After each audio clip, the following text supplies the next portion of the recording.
Muammar Kadhafi a également renoncé au titre de chef d'État ou de président. Il a plutôt estimé que c'est le peuple qui gouverne, c'est le peuple qui doit être chef de son destin. Et lui, il s'est simplement placé en tant que guide, c'est-à-dire personne avisée, qui va orienter le peuple dans la meilleure des directions. Alors dans les faits, Muammar Kadhafi s'est octroyé un pouvoir absolu sur une durée illimitée, mais selon lui, c'était dans le but d'installer et de pérenniser des réformes et des mesures sur le long terme. Et vous allez voir qu'en 42 ans de règne, eh bien on peut dire qu'il a eu raison de rester au pouvoir. En fait, une fois que Muammar Kadhafi a mis dehors les Italiens, les Anglais, les Américains et qu'il a repris le contrôle sur les ressources du pays comme le pétrole, eh bien il a enrichi la Libye comme jamais ce n'était arrivé auparavant. Cet enrichissement a été rapide et au-delà de toute mesure, si bien que le peuple était totalement prospère. En un seul règne, Muammar Kadhafi a amélioré la vie de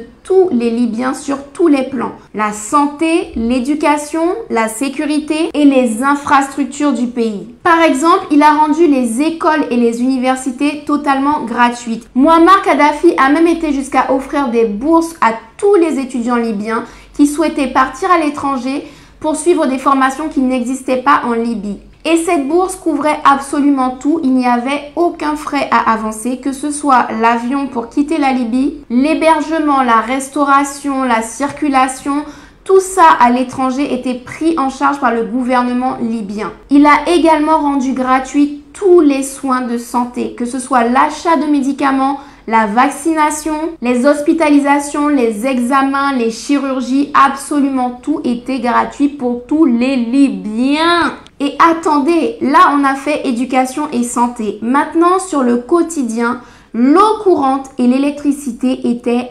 gratuits. Lorsque les Français s'autoproclament comme étant le meilleur système social et de santé au monde, il va falloir un jour enlever les yeux de son petit nombril et regarder ce qui se passe ailleurs. Parce que avant qu'on ne destitue son excellence Muammar Kadhafi, eh bien c'est la Libye qui possédait le meilleur système social et de santé.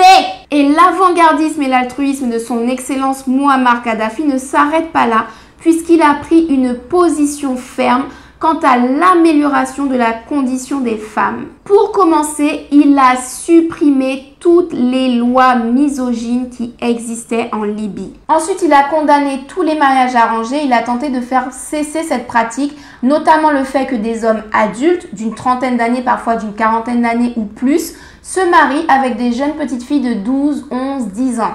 Il a également fait encadrer la pratique de la polygamie de façon à ce que les femmes ne soient pas lésées.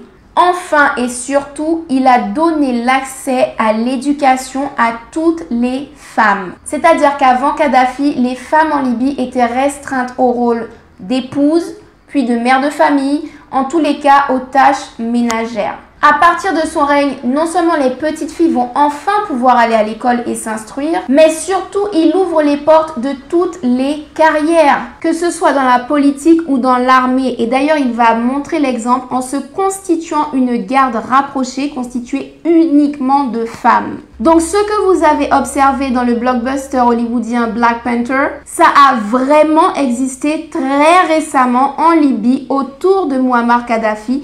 C'était l'unité d'élite féminine de la présidence. Et ce choix qu'il a affiché ouvertement a été un message très fort au peuple libyen. Et à partir de ce moment, grâce à Muammar Kadhafi, eh bien les femmes ont commencé à être considérées comme l'égale de l'homme. Tout allait bien dans le meilleur des mondes.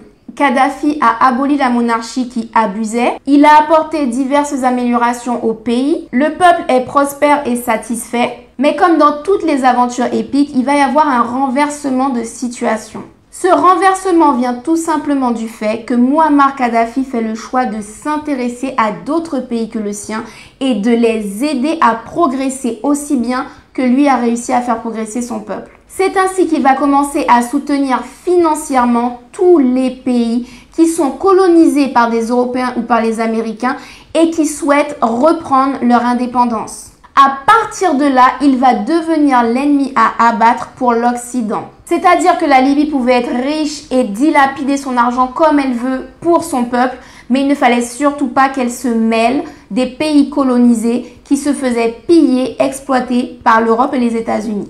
Ce qu'il faut bien comprendre, c'est que Muammar Kadhafi était profondément humaniste. Ce qui l'intéressait, ce n'était pas le pouvoir et l'argent pour lui, c'était véritablement de protéger tous les êtres humains, de rendre tous les êtres humains prospères et satisfaits et heureux. Et vous constaterez dans ce que je vais vous présenter que toutes les initiatives qu'il a menées ont été en ce sens, c'est-à-dire aider les autres. D'abord son peuple en priorité, mais s'il peut aider les autres, il le fait et ce de façon désintéressée.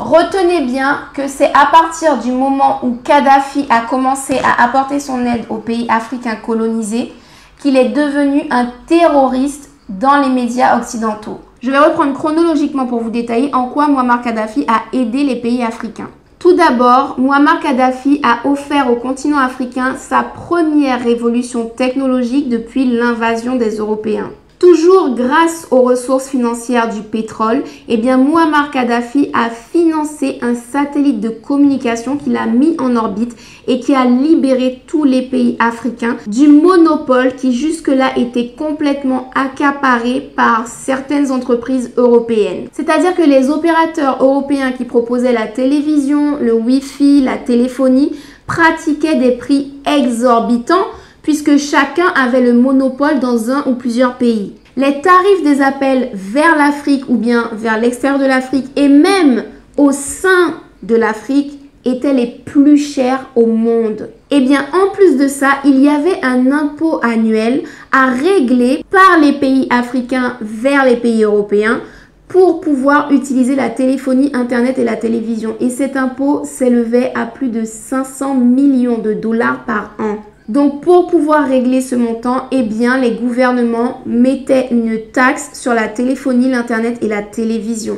Voilà pourquoi aussi les tarifs faisaient partie des plus chers au monde. Kadhafi balait tout ça avec son satellite Rascom. Du coup, il a provoqué à lui seul une chute fracassante des prix des opérateurs européens qui ont dû s'aligner au prix proposé grâce au satellite Rascom. Et en plus, le satellite Rascom a permis une meilleure couverture dans des régions éloignées. Non mais comment il a dû les énerver les Européens, les Américains, en mode wesh, on n'a plus notre taxe de 500 millions, mais qu'est-ce qui se passe? En plus nos opérateurs ils sont en train de dégringoler financièrement, mais c'est qui ce type? Moi je vous dis, le pétage de plomb a dû être sévère à Buckingham Palace et à la Maison Blanche. Chaud! Et là, comme de par hasard, je vous l'ai dit, l'image de Kadhafi devient celle d'un terroriste sanguinaire, dictateur qui tue son peuple et le malmène.